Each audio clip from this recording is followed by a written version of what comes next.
Years later, when Tenek Sarol was asked to explain what had happened at relay station Olith 4, he would begin with the collision. Not the collision of ships, nothing so dramatic, nothing so clean, but the collision of two distress signals arriving at his console within 0.04 of a second of each other, on nearly identical frequencies, from opposite ends of the sector. It was the kind of event that happened once per decade across the entire Vethani sovereignty communications network, a statistical anomaly buried in the probability tables of the Academy's signals curriculum. And it happened on Tenek's third watch shift, in the quietest hours of the station's operational cycle, while he was running a calibration diagnostic so routine that his hands performed it from memory, while his mind wandered to the maintenance report he still owed from the previous week. But the story did not begin with the collision. It began with what he found inside it. And what he found inside it began with a choice that should not have mattered, made by an officer who should not have been the one to make it, at a station that should not have been the one to receive it. The console chimed with a classification error he had never seen in 11 years of service. 2 incoming distress transmissions, arriving from opposite vectors, one rimward at bearing 274, the other spinward at bearing 091, had intersected at the relay's reception array in the same fraction of a second. The sorting algorithm, designed to process signals sequentially, had attempted to classify both simultaneously and failed. Instead of filing them into separate priority queues, the system merged them into a single composite waveform and flagged the result as corrupted data. The merged waveform sat in his buffer like a knot pulled tight from 2 different threads. Neither signal was readable in its current state. Neither was deletable under standard protocol, because the corruption flag had locked the file pending manual review. Tenek could see the 2 source vectors on the directional display, arriving from nearly opposite sides of the sector, but between them, in the relay's processing core, there was only a tangled mass of acoustic data that his system had decided was neither valid signal nor recognizable noise. He glanced at the maintenance technician's quarters on the lower deck monitor. Resk and Voyan were both asleep, as they always were at this hour. Relay Station Olith 4 was a 3-person outpost, which was fine for routine signal traffic and calibration checks, and the slow accumulation of maintenance reports that nobody at Signal Command read with any urgency. It was less fine for whatever this was. He transmitted on the administrative band. Olith 4 to Sovereignty Signal Command. I have a composite waveform in my buffer from 2 simultaneous distress contacts. The relay merged them on intake, requesting classification guidance. Signal Command's response arrived 40 seconds later, standard for the 3 light-minute gap between the relay and the nearest hub.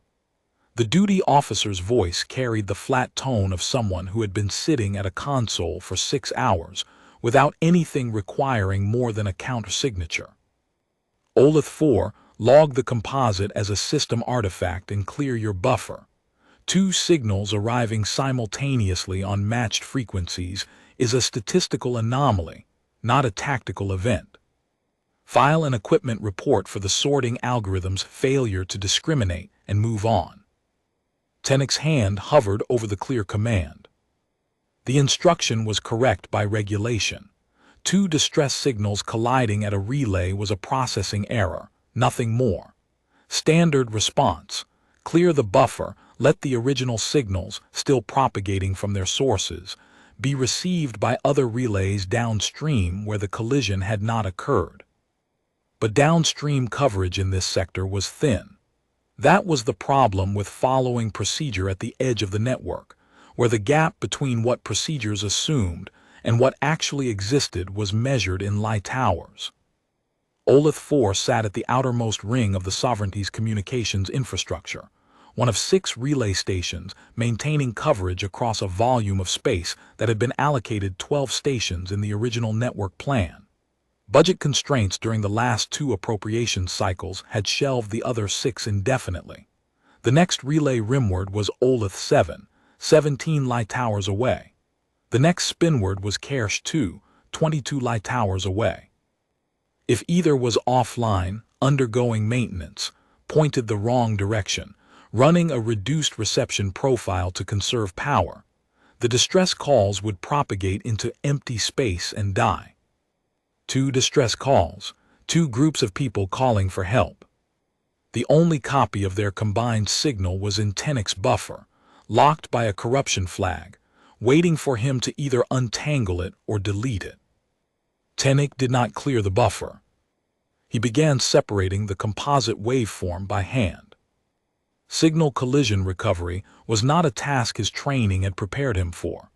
It was a specialty practiced by forensic communications analysts at the Sovereignty's Central Archive on Kethen Prime, people with dedicated equipment, purpose-built processing arrays, and years of graduate study in waveform reconstruction. Tennick had a standard-issue relay console, 11 years of experience listening to signals pass through his station on their way to someone more important, and a stubbornness about irregularities that his performance reviews had noted, with varying degrees of diplomacy, as both his strongest quality and his most aggravating one. The principle was straightforward even if the execution was tedious. Isolate the frequency harmonics unique to each source signal. Strip the overlap where they had bled into each other during the merge. Reconstruct the individual waveforms from whatever clean segments survived. It was like untangling 2 lengths of wire wound tight possible, with patience, and with the understanding that pulling too hard on either one would break both. 40 minutes. The first signal came apart cleanly after 40 minutes of careful work, and Tennick allowed himself the specific satisfaction of a task done well that nobody had asked him to do. The first signal was a standard Sovereignty distress format, originating from a Drevari mining consortium vessel called the Yenth Karos. Reactor coolant leak in the secondary containment loop. 41 crew. Drift trajectory carrying them toward the Sethani Rift, where gravitational shear would pull the ship apart within 6 days. The Yenth Karos had transmitted on the Sovereignty's emergency band, aimed at the nearest patrol base, following every line of the standard distress manual. Proper format, proper frequency, proper addressing, a Sovereignty vessel calling Sovereignty services. Tennick forwarded it to Signal Command with a priority flag. That part was his job. That part was easy. The second signal was not easy. He spent another 30 minutes stripping the collision artifacts from it, the frequency bleed from the Yenth Karos that had been pressed into the second signal structure during the merge. Layer by layer, he peeled the Sovereignty distress format away from whatever lay beneath. The work was finer here, the contamination deeper, because the 2 signals had been so close in frequency that the merge had woven them together at the harmonic level. Some segments were unrecoverable, the overlap too complete, the data too corrupted to yield either signal intact. Other segments came apart with enough clarity to reveal fragments of what had been hidden underneath. What emerged was not a Sovereignty signal. The encoding was unfamiliar, not merely unrecognized, but structurally different from anything in the Sovereignty's current communication standards. The language was not in his translation matrix. The frequency, stripped of the Yenth Karos bleed, was close to the Sovereignty's emergency band, close enough that the relay's intake system had matched them during the collision, but the modulation was wrong, older. The carrier structure used a compression algorithm his console could not identify against any active standard. He ran it against the deep archive. The archive contained communications formats from across the Sovereignty's 2-century history of interstellar contact, formats used by current allies, former partners, silent species, and historical curiosities maintained by the archive division on Kethen Prime. Most entries were academic. Nobody accessed them for operational purposes. The archive returned its match.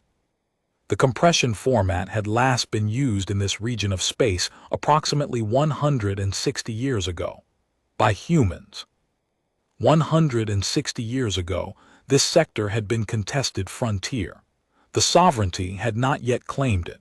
The Dravari had not yet been absorbed into the sovereignty's colonial framework.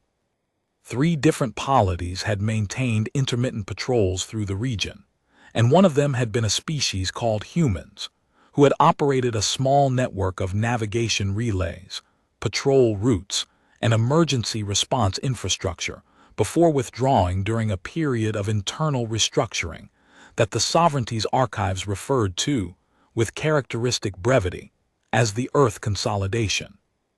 The humans had left. Their relays had gone dark. Their frequencies had been retired. The sovereignty had expanded into the vacuum, laid its own infrastructure, drawn its own patrol routes. Within 2 generations, the human presence in this sector had become a footnote, a paragraph in the territorial acquisition records that nobody read because the acquisition had been administrative, not military. Earth had simply stopped coming.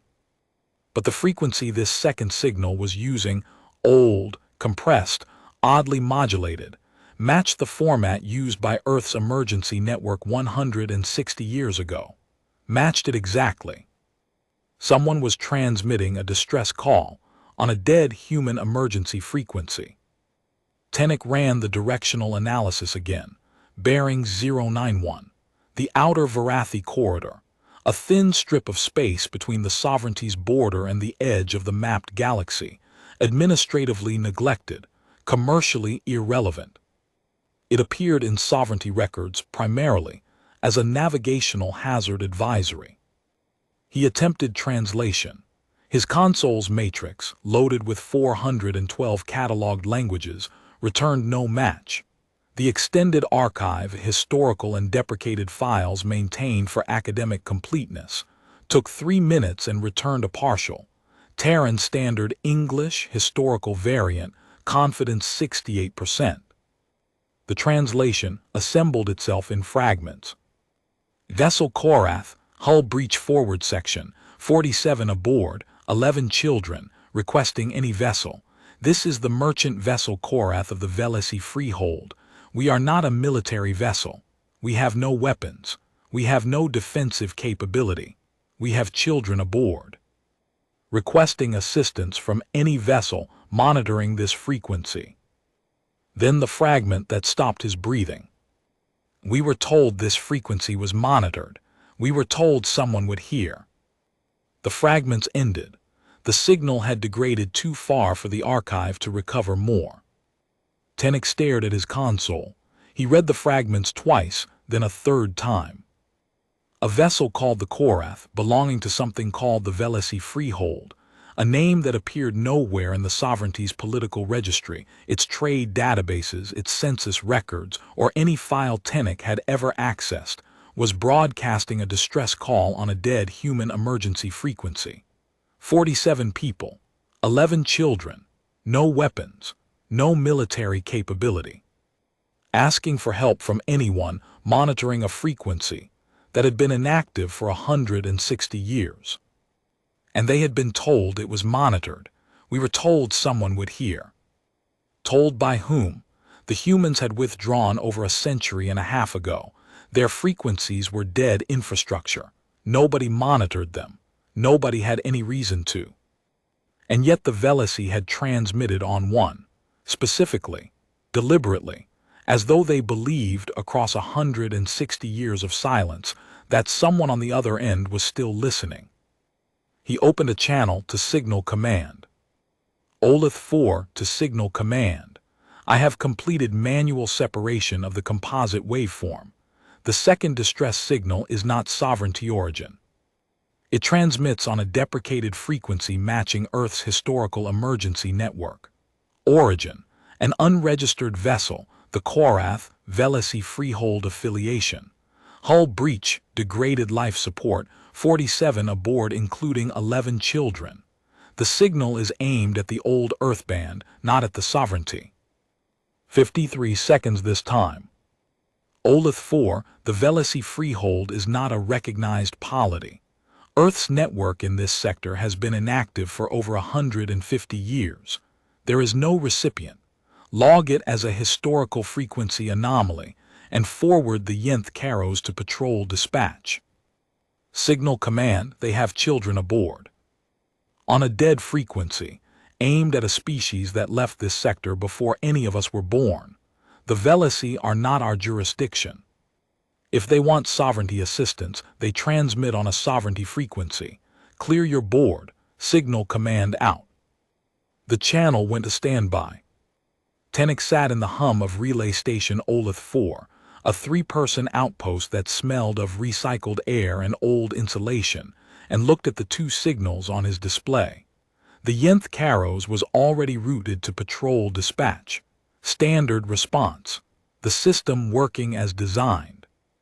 The Korath was generating nothing. No response, no dispatch, no routing. It sat in his buffer like a letter addressed to someone who had moved away 160 years ago. Protocol was explicit. Non-sovereignty signals on non-sovereignty frequencies fell outside the relay network's mandate. He was not authorized to forward them.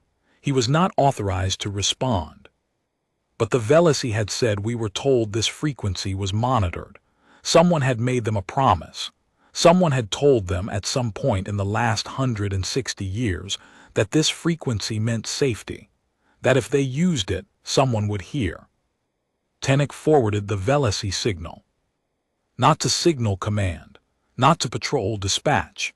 He forwarded it on the frequency it had arrived on, the old Earth emergency band, aimed at the bearing the sovereignty's records indicated was the direction of Earth's nearest former relay point in this sector. A point catalogued as decommissioned. No active transponder detected. He forwarded a distress call from a people he had never heard of, on a frequency he was not authorized to use, toward a destination that had been abandoned before his grandfather was born, because 47 people, including 11 children, had been told that someone would hear them, and no one else in the sector. Not the sovereignty, not the compact, not any of the regional powers who divided this volume of space among themselves like landlords dividing a building, was going to try.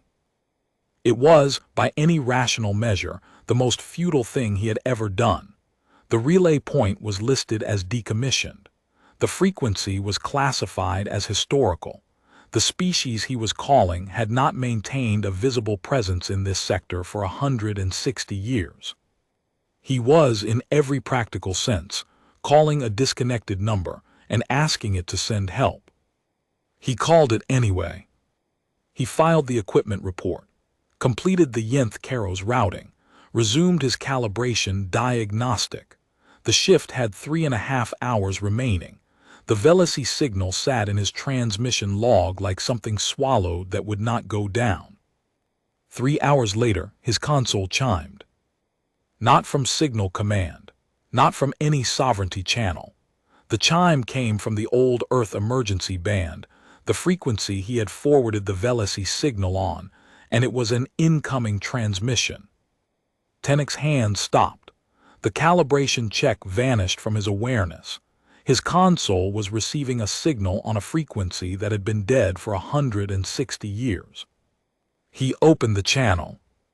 The voice was human, female, calm in a way Tenek would later describe in his report as the calm of someone who has done this before and expects to do it correctly. Station receiving Velasi Freehold distress forward. This is the Terran Commonwealth diplomatic vessel Kalen Shore, registry TDV 1107. We have received and authenticated the forwarded distress signal from the vessel Korath, Velasi Freehold. Please confirm your relay designation and the distressed vessel's current status. Tenek sat for 4 seconds. His pulse was loud in his own ears. A human diplomatic vessel, on a dead frequency, responding to a signal he had forwarded toward what he had believed was empty space. The empty space had not been empty. This is Relay Station Olith 4, Vethani Sovereignty Communications Network. The Velasi signal was received as part of a composite waveform collision with a sovereignty distress signal. I separated them manually. The Korath reports hull breach, degraded life support, 47 aboard including 11 children. The signal was on your historical emergency frequency. I forwarded it toward your former relay bearing because I had no other way to route it. Copy, Olith 4. We received the forward through waypoint Callister 11. The waypoint has been on passive monitoring since the consolidation drawback. It flagged the signal, authenticated the Velasy distress format against our treaty records, and routed it to us as the nearest active Commonwealth asset. Tennick processed each clause separately. A waypoint, another old Earth relay, sitting in this sector for 160 years on passive monitoring, not active, not staffed, not broadcasting, listening, waiting for someone to use a frequency the sovereignty considered dead. And it had authenticated against treaty records. Kalen Shore, you mentioned treaty records. The Outer Varathi Mutual Assistance Agreement, signed 153 years ago between the Terran Commonwealth and the Velasy Freehold. Article 4. Emergency response to Velasy civilian vessels in the Outer Varathi corridor and adjacent sectors. Renewed 9 times, most recently 7 years ago. 153 years, 9 renewals, the most recent 7 years ago. The humans had signed a treaty with the Velasy Freehold 7 years after withdrawing from this sector, and they had maintained it across a century and a half. Through the consolidation, through the decades of absence, through the sovereignty's expansion into this space, through the Velasy slide into such obscurity that the largest government in the region did not have a name for them anywhere in its records. Kalen Shore, the sovereignty has no record of this agreement. We have no record of the Velasy as a political entity. We are aware of that, Olith 4. The agreement predates the sovereignty. We have transmitted a full diplomatic package to your government's liaison office. The agreement text, all 9 renewal certificates, and the current invocation notice. You said invocation. This is a live invocation. First ever, Incident 1 under Article 4. What is your estimated time to the Korath? 6 hours. However, the patrol corvette Ainsley Wright, TPC 2240, has been diverted and is 3 hours closer. She carries a 12-person damage control team and a medical officer qualified in Velasy physiology. Tennick's fingers pressed flat against the console edge. You have a medical officer qualified in Velasy physiology. The human's voice returned with the faintest note of not amusement, not condescension. Something closer to the mild surprise of being asked to confirm something self-evident. The Commonwealth maintains medical profiles for all treaty partner species, Olith 4. The Velasy have been treaty partners for 153 years. Physiology on file. Pharmaceutical compatibility current to 6 months. Atmospheric requirements in our environmental database. The Ainsley Wright can configure her medical bay for Velasy standard atmosphere within 20 minutes of arrival. A beat. She also carries Velasy-compatible ration packs as standard treaty partner provisions.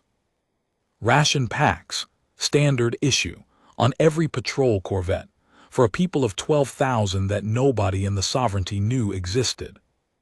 Tennick said, I forwarded that signal without authorization.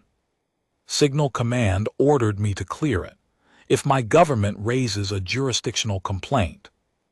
Olith 4, your relay forwarded a distress signal from a civilian vessel with children aboard. Authorization is a matter for diplomatic channels after the Korath's crew is safe. We are responding to a treaty obligation. Is there any updated information on the Korath? There was not. Understood.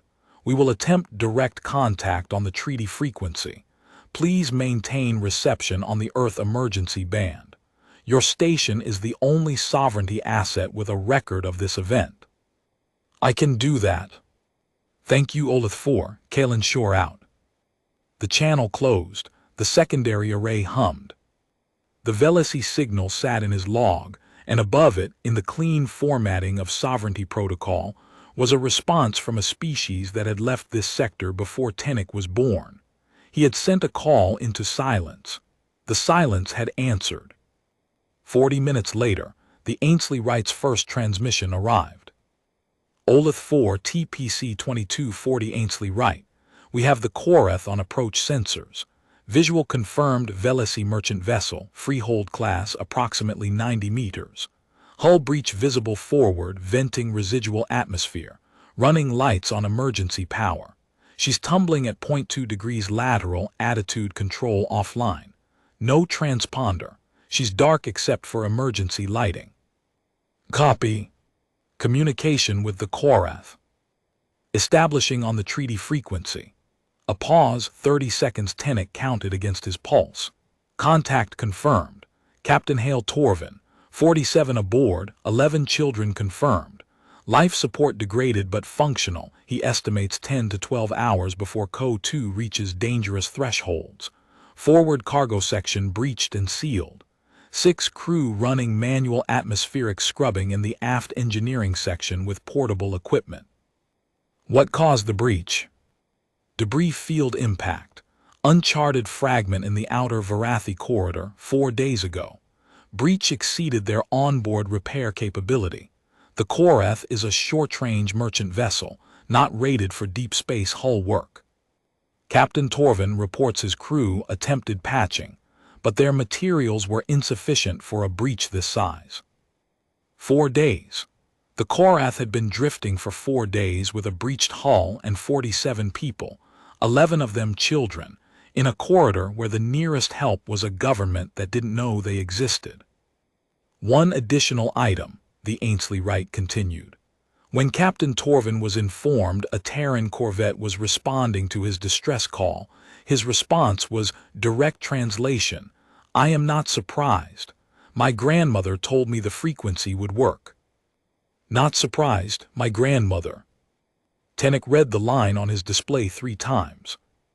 The Velassie captain, 4 days into a crisis that could have killed everyone aboard, had transmitted on a frequency that no one in the sovereignty would have considered active. When the answer came, he had said my grandmother told me it would work. The knowledge had been handed down. A human speaking to a Velassie elder long ago at the treaty signing during one of the renewals in a conversation on some dock in the outer Varathi corridor had said, "Use this frequency. We will hear you." And the elder had told her children, and her children had told theirs, and the promise had traveled down the years, passed from hand to hand like a lantern cupped against the wind until it reached Hale Torvin, who had used it. Because his grandmother told him it would work. And his grandmother had been right. The Ainsley Wright's reports came in over the next 4 hours, each one logged on Tenick's console with the precision of a man who understood he was compiling a record that would matter far beyond this shift. Each report added another layer to a picture he was only beginning to see the shape of, and each layer made the picture larger. The first report was structural. The Ainsley Wright's damage control team, 12 specialists led by a chief petty officer named Brask, had docked with the Koreth using an adaptive docking collar that adjusted to the Velassie hull standard. Not a generic universal collar, not a best-fit improvisation. An adaptive collar whose software contained the hull profile of freehold-class Velassie merchant vessels, enabling it to form a pressure seal against a hull geometry that the sovereignty's naval architects had never catalogued, never examined, and never considered worth documenting. The Ainsley Wright's database contained the specifications, filed under Velassie Freehold Vessel Construction Standards, Revision 7, updated 18 months ago. 18 months ago, the humans had updated their records of Velassie ship construction 18 months ago, which meant contact. Which meant someone from the Commonwealth had met with someone from the Velassie Freehold and exchanged technical information within the last 2 years, at a waypoint that the sovereignty's infrastructure maps listed as decommissioned. Brask's damage control team sealed the hull breach in 47 minutes, the patching compound, and this was the detail that Tenick underlined in his log, the detail he would later circle in red on the hard copy he kept in his personal files for the rest of his career, was rated for Velassie hull alloys. Specifically, not a general-purpose sealant adapted on site. a compound formulated for the particular aluminum-titanium-vanadium alloy that the Velizy used in their merchant fleet's hull plating, a metallurgical composition so specific that replicating it would require either extensive laboratory analysis or sustained working familiarity. The Ainsley Wright carried it in standard stores. The second report was medical. Lieutenant Commander Akanai had crossed to the Korath within minutes of docking and begun triage of 9 Velizy with exposure-related conditions. The conditions were not simple hypothermia. Velizy thermoregulation operated through a network of subcutaneous thermal nodes distributed across the torso and upper limbs, a system unlike anything in the sovereignty's medical database. When the nodes failed due to prolonged cold exposure, the result was a cascading shutdown that presented differently from standard hypothermia in every measurable parameter. Akanai's treatment protocol involved a specific warming sequence calibrated to Velizy node recovery thresholds, administered through dermal patches whose adhesive was formulated for Velizy skin chemistry. The warming sequence, the dermal patches, the adhesive formulation, the node recovery thresholds, all of it was in the Ainsley Wright's medical database, filed under Velizy Physiology Emergency Medical Reference, current to within 6 months, last updated via Medical Liaison Exchange, Waypoint Callister 11. Via Medical Liaison Exchange. The phrase meant exactly what it said.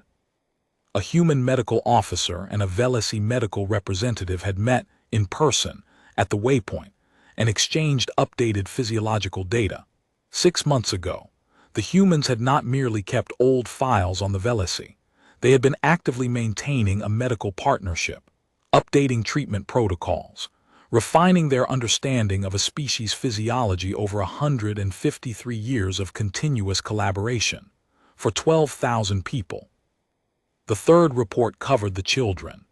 The 11 Velizy children had been moved from the Korath's failing passenger compartment to the Ainsley Wright's crew mess, where the environmental system had been reconfigured in 22 minutes, 2 minutes over the Kalen Shore's initial estimate, to Velizy atmospheric preferences.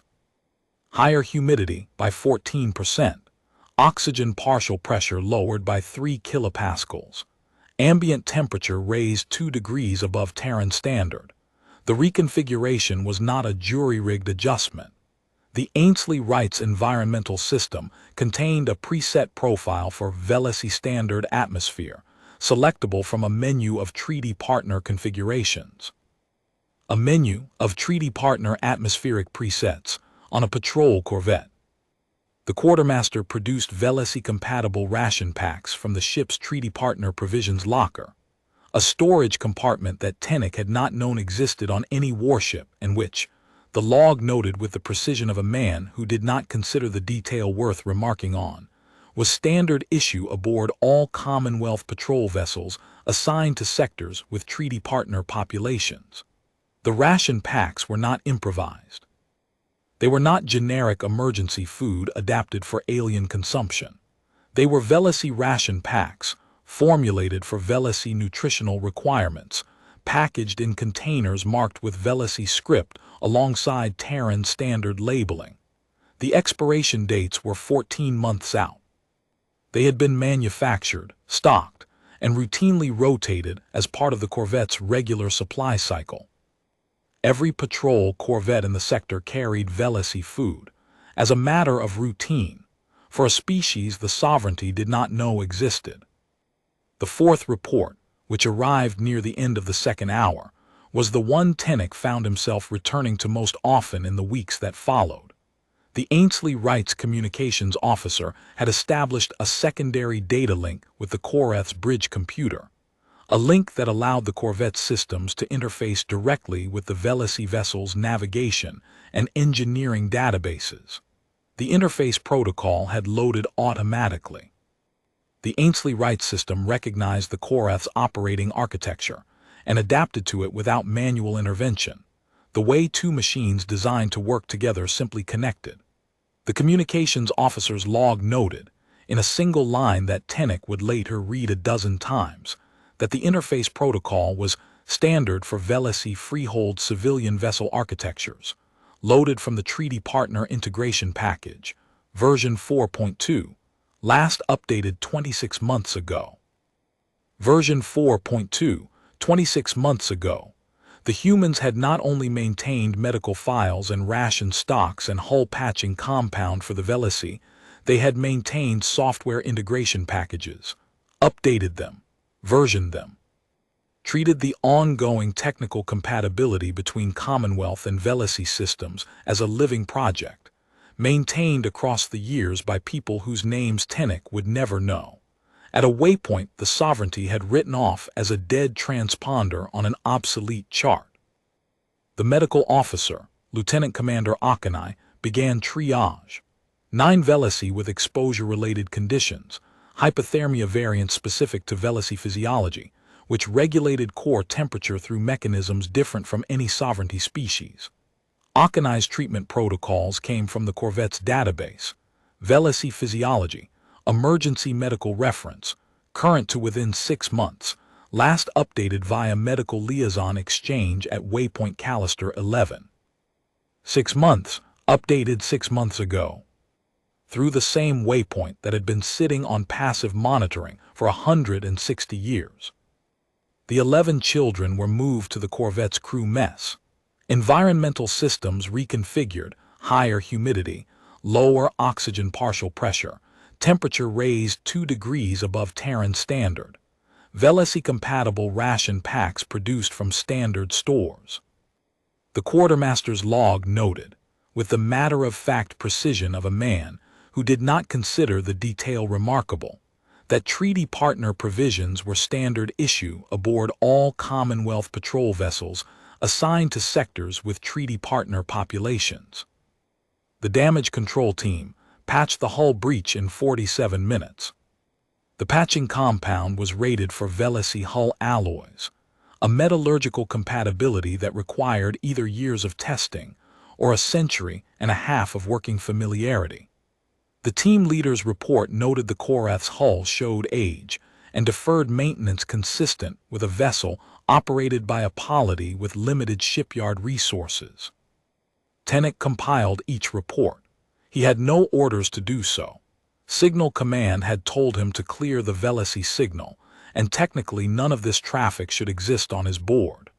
But the Ainsley Wright was using him as the relay the Kalen Shore had requested, and he was not going to stop logging, not when each entry was another piece of something he had never imagined existing. The Kalen Shore arrived 6 hours after Tennick's initial forward. By then, the Ainsley Wright had completed 3 separate operations aboard the Korath, and each one had added another layer to what Tennick was beginning to understand. The first operation was structural.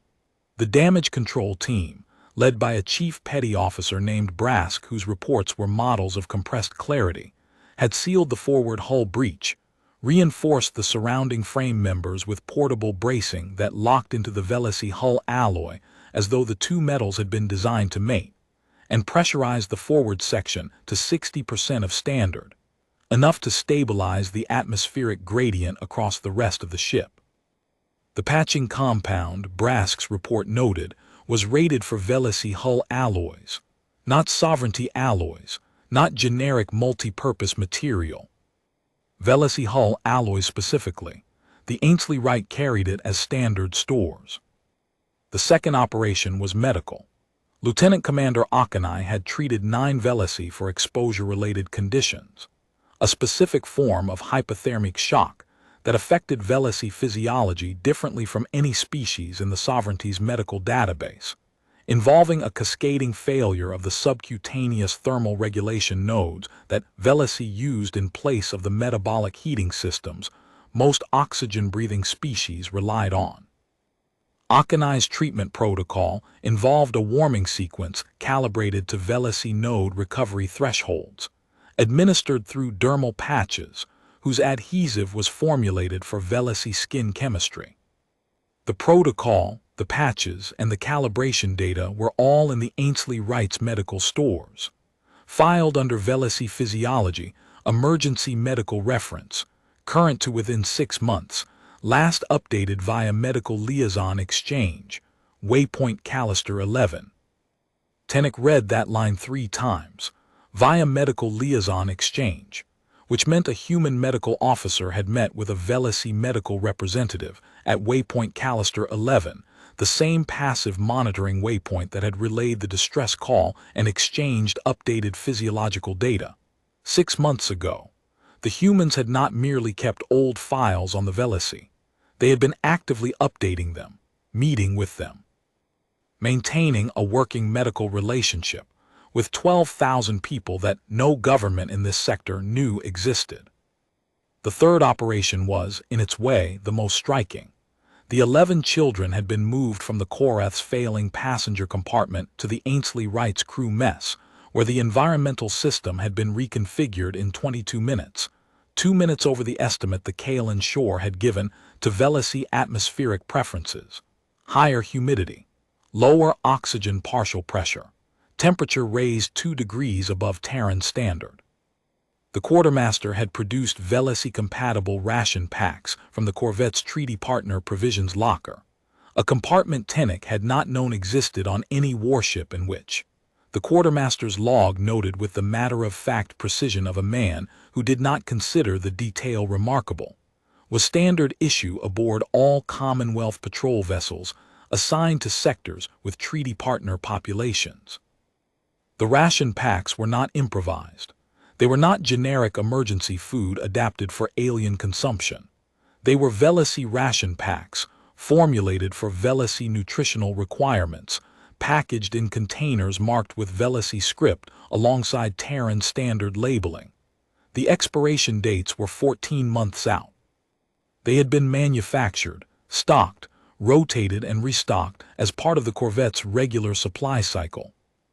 On every patrol corvette in the sector, for a species the sovereignty did not know existed. Tennick compiled each report as it arrived, his console's memory filling with a record of an operation that, by the standards of his own government's emergency response protocols, should not have been possible. Not at this speed, not at this level of preparation, not for an unrecognized species transmitting on a dead frequency from a corridor that appeared on sovereignty charts primarily as a navigational hazard advisory.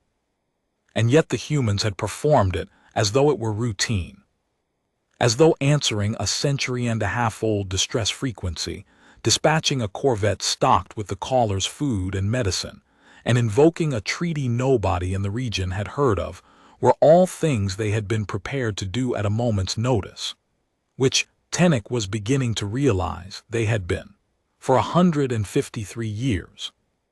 Captain Arden's voice, when the Kaelin Shore finally arrived and made contact, carried the cadence of a legal instrument read with the comfort of long familiarity. Relay Station Olith 4, this is Captain Arden, TDV Kaelin Shore. I want to inform you that we are treating this incident under the provisions of the Outer Varathi Mutual Assistance Agreement.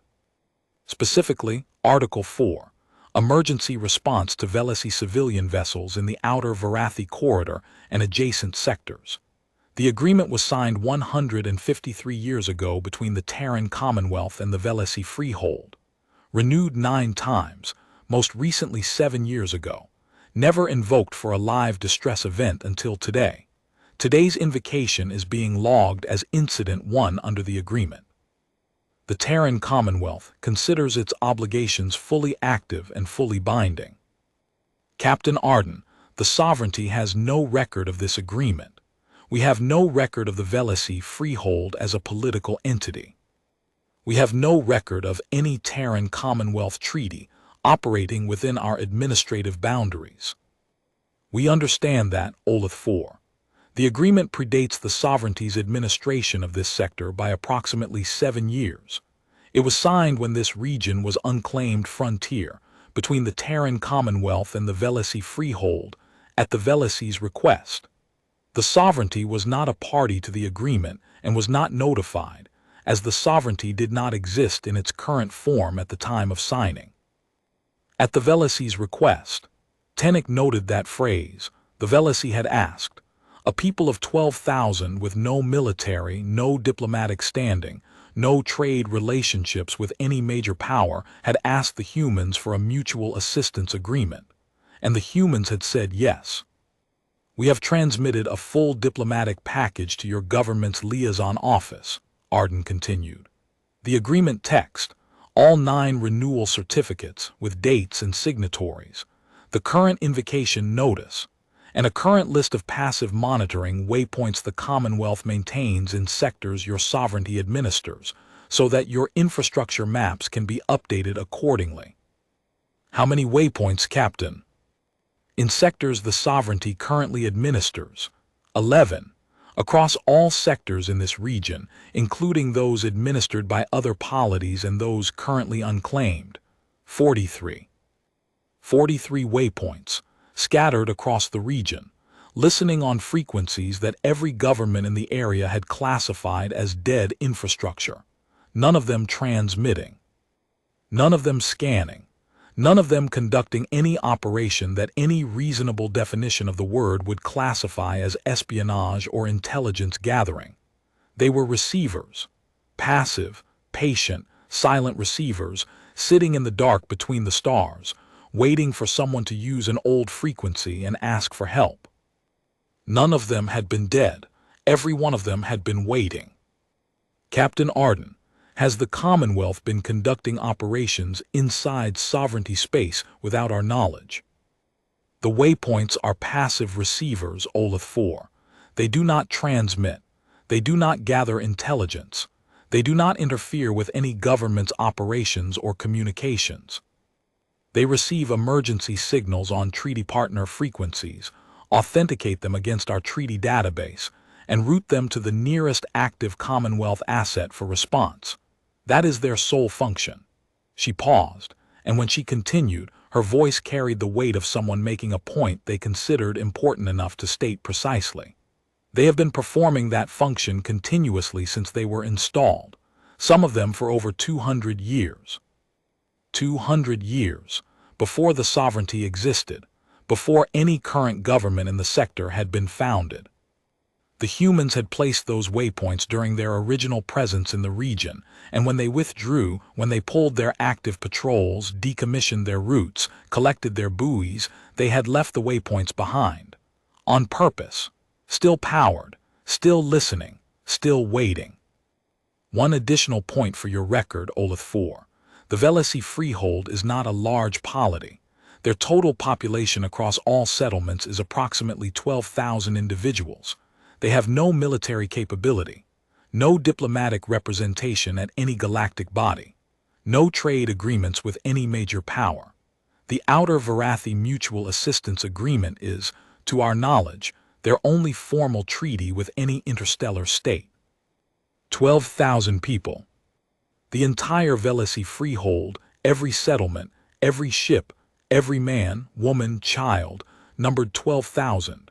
Smaller than a mid-sized sovereignty station, smaller than the student body of the Signals Academy on Kethan Prime where Tennick had trained.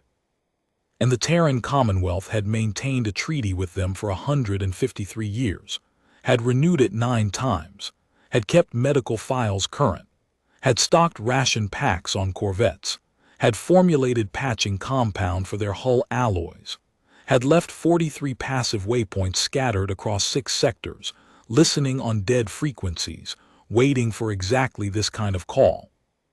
Had maintained all of it, the infrastructure, the supply chains, the medical exchanges, the treaty renewals, for over a century and a half. For 12,000 people that no one else in the galaxy remembered existed. Tennick asked the question that had been building in his mind since the Kalan Shore's first transmission. Captain Arden, how many similar agreements does the Commonwealth maintain with minor polities in this region? The pause before her answer was the longest silence of the entire conversation. When she spoke, her voice carried something that was not hesitation but careful selection, the deliberate choosing of how much to share with a relay officer who had, by disobeying his own government, made the entire conversation possible. The information is not classified, Olith 4, but it is extensive. The Terran Commonwealth maintains mutual assistance agreements with 14 minor polities across the 6 sectors surrounding your sovereignty's administrative boundaries. Some of these agreements are older than the sovereignty itself. All of them are actively maintained. All of them include emergency response clauses. All of them are monitored through the passive waypoint network I described. 14 peoples, scattered across 6 sectors. Most of them, Tennick was certain, as small and obscure as the Velasi. Peoples the sovereignty had never catalogued, never contacted, never considered significant enough to include in any registry or database or census. Are any of these agreements with polities the sovereignty recognizes? No. All 14 are with peoples too small or too remote to appear in any major polity's records. That is, in fact, the pattern. A pause. The Commonwealth's mutual assistance agreements in this region are exclusively with minor, unrecognized polities. The agreements exist because no one else was offering them one. No one else was offering them one. That sentence would stay with Tennick Sarral longer than any other detail from the entire incident, longer than the 0.04 of a second collision, longer than the grandmother's promise, longer than the 43 waypoints or the 14 treaties or the ration packs stocked on corvettes, because it explained everything. It explained why the humans had signed treaties with peoples nobody recognized. It explained why they had maintained those treaties for over a century. It explained why they had left waypoints listening on dead frequencies in sectors they had vacated. It explained why a patrol corvette carried Velasi food and Velasi medicine and Velasi hull patching compound and Velasi atmospheric presets and Velasi software integration packages. The humans had done all of it because the alternative was that 12,000 people and 13 other peoples like them, scattered across the dark spaces between the governments that had decided they were too small to matter, would have no one, no treaty, no frequency, no promise, no answer. Tennick sat with that for a long time after the channel closed. He thought about the sovereignty's communications network. 6 relay stations where 12 were planned, budget shortfalls stretching into their 3rd consecutive cycle, downstream coverage thin enough that a one-in-a-decade statistical anomaly at his relay was the only thing standing between a distress call and oblivion. He thought about Signal Command's instruction to clear the Velasi signal, to treat 47 people and 11 children as a historical frequency anomaly, a line item to be logged and discarded. He thought about the 19 hours it would take the sovereignty to reach the Yenth Karos, a sovereignty-registered vessel calling on a sovereignty frequency following every protocol in the manual. 3 hours. The humans had reached the Koreth in 3 hours. Through a passive waypoint on a dead frequency. For a people they had promised to protect 153 years ago, when this sector was frontier, and the sovereignty was a name that did not yet exist. The Ainsley Wright remained with the Koreth for 2 more days, completing repairs, restoring the merchant vessel's life support to full capacity, and conducting a structural survey of the hull to certify the ship for transit to the nearest Velasi settlement. The damage control team reinforced 3 additional hull sections that showed stress fractures from the original debris impact. Lieutenant Commander Akanai treated 2 additional patients who had developed delayed symptoms, a Velasi-specific stress response that manifested 48 to 72 hours after the initial exposure event, which Akanai's database listed under Velasi Delayed Thermal Shock Syndrome, first documented by Commonwealth Medical Corps, Callister 11 Exchange, revision date, 4 years prior. The 11 children, according to the Ainsley Wright's daily log, were given a tour of the Corvette's engine room by the chief engineer, who had prepared a presentation on Commonwealth propulsion systems, adapted for what the log described as a younger audience with an unexpectedly sophisticated understanding of reaction mass dynamics, and who asked, upon conclusion of the tour, whether the corvette's navigational computer could calculate the return trajectory to Callister 11, because they wanted to visit the waypoint that had heard their captain's signal. Before the Kalen shore departed, Captain Arden contacted Olith 4 one final time. Relay Station Olith 4, this is Captain Arden, Kalen shore. The Velasi vessel Korath is underway to its home port under its own power, escorted by the Ainsley Wright for the first leg of the transit. All 47 passengers and crew are safe and in good health. Hull repairs are holding. The incident is being closed in our records as successfully resolved under Article 4 of the Outer Varathi Mutual Assistance Agreement. Copy Kalen shore. One additional item.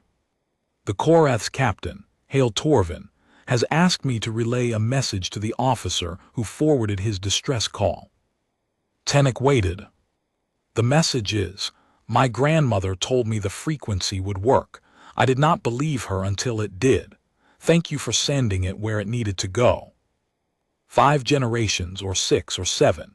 Tennick did not know Velasi lifespans, but the knowledge had survived in oral memory long enough to pass through a grandmother's hands. A human speaking to a Velasi elder somewhere in the deep past of the Outer Varathi corridor at the treaty signing or during one of the 9 renewals or in some quiet conversation on some forgotten dock had said, use this frequency, we will hear you, and the elder had told her children, and her children had told theirs. And the instruction had traveled down the years like a lantern flame cupped in hands against the wind, each generation sheltering it, none of them certain it was still true, all of them keeping it anyway. And Hale Torvin had used it, because his grandmother had told him it would work. And his grandmother had been right. Relay the following to Captain Torvin, Tennick said, and he was surprised by the steadiness of his own voice. His signal reached my station because of a 0.04 of a second timing coincidence, a collision with another distress call that forced both signals into my manual review queue. If the collision had not occurred, his transmission would have passed through my relay unprocessed and propagated into empty space. He was heard because of 0.04 of a second of timing, and because his grandmother kept a promise that someone else made a very long time ago. Captain Arden paused. Then, in a voice that carried something Tennick could not name, I will relay that, Olith 4. One question, Captain. Go ahead. The historical frequency, the one the Velasi transmitted on, will it continue to be monitored? It has been monitored continuously since the original agreement was signed 153 years ago. It will continue to be monitored for as long as the agreement is in force. And how long is that? At present renewal rates, indefinitely. The channel closed. Tennick Sarral sat at his console on Relay Station Olith 4, a 3-person outpost at the edge of the Sovereignty's communications network, and he looked at the transmission log that now contained every record of an event that had begun with a statistical anomaly and ended with the discovery that the humans had never left. Not really. Not in any way that mattered. They had pulled their ships and their patrols and their visible presence, but they had left their promises behind, embedded in waypoints and treaties and medical files and ration packs and patching compound, all of it maintained, all of it current, all of it waiting.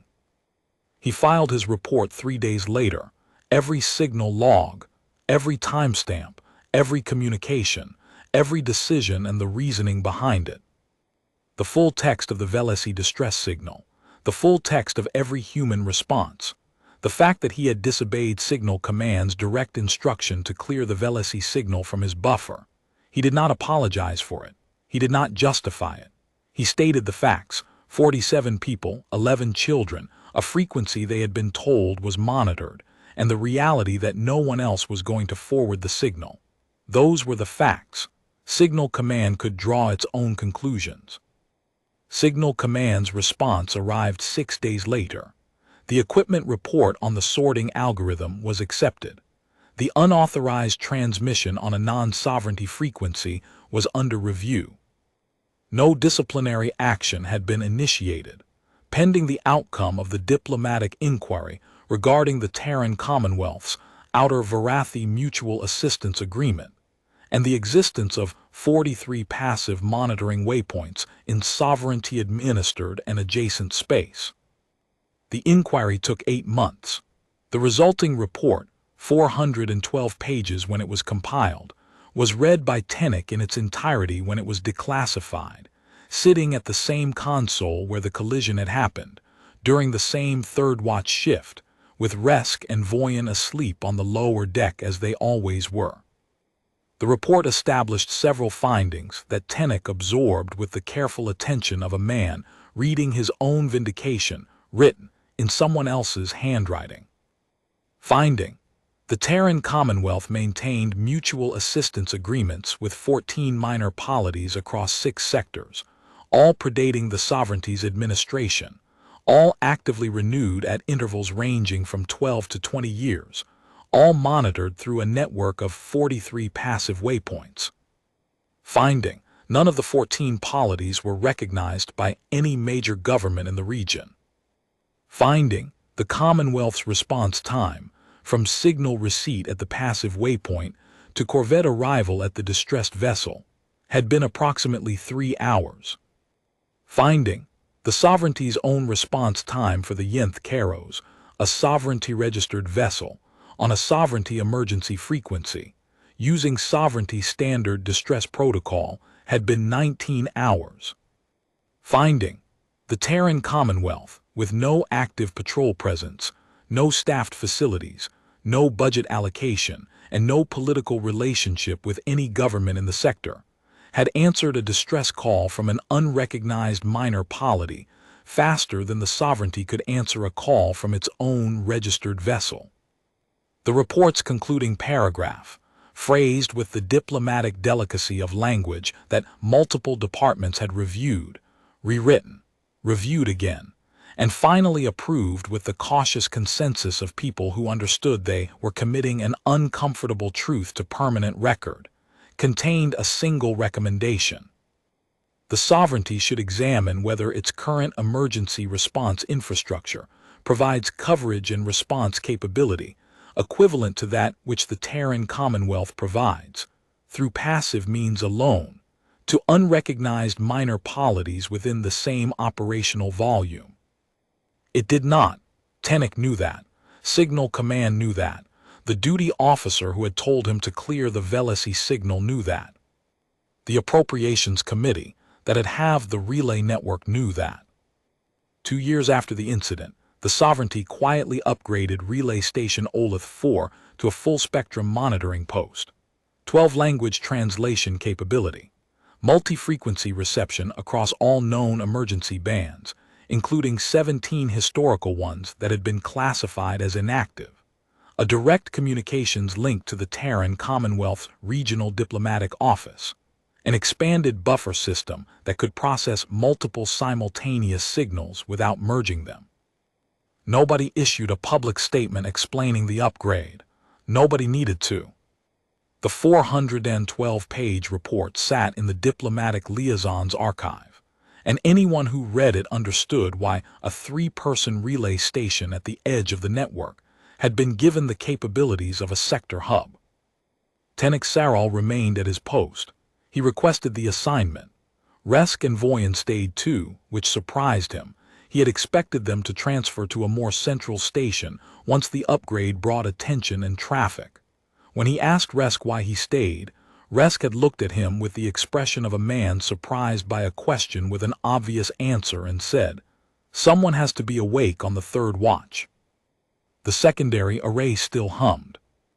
The signals still came through, one at a time, sorted now by an algorithm that would never again merge 2 distress calls into a single unreadable knot. The historical bands were live now, 17 additional frequencies that Tenek monitored alongside the Sovereignty's standard channels, each one a thread connecting his console to a past that was not as past as everyone had assumed. And somewhere in the outer Varathi corridor on a frequency 160 years old, a waypoint was still listening. Passive, patient, silent, drawing power from a source that had been designed to last centuries, waiting for someone, anyone, to use the frequency they had been promised would be heard. Not because anyone had asked it to keep listening. Not because there was a strategic incentive or a commercial calculation or a political advantage to be gained. Because someone, a very long time ago, had made a promise to 12,000 people that no one else in the galaxy remembered, had told them, use this frequency, we will hear you, and then had maintained the infrastructure to keep that promise. The waypoints, the treaty, the medical files, the ration packs, the hull patching compound, the atmospheric configuration protocols, the corvettes within diversion range, the renewals every 17 years for a century and a half of silence, asking nothing in return, expecting nothing, simply keeping the line open. And when the call finally came, carried on a signal that collided with another distress call at a relay station at the edge of the network, separated by a third watch officer who should have cleared it, forwarded on a frequency he was not authorized to use, received by a waypoint that had been waiting since before the sovereignty was born. The humans answered it the way a person answers a door they have been listening behind for a very long time, without surprise, without hesitation. With coffee in their stores and medicine in their database, and a treaty on file, and a corvette already turning. The promise it held. It had never stopped holding.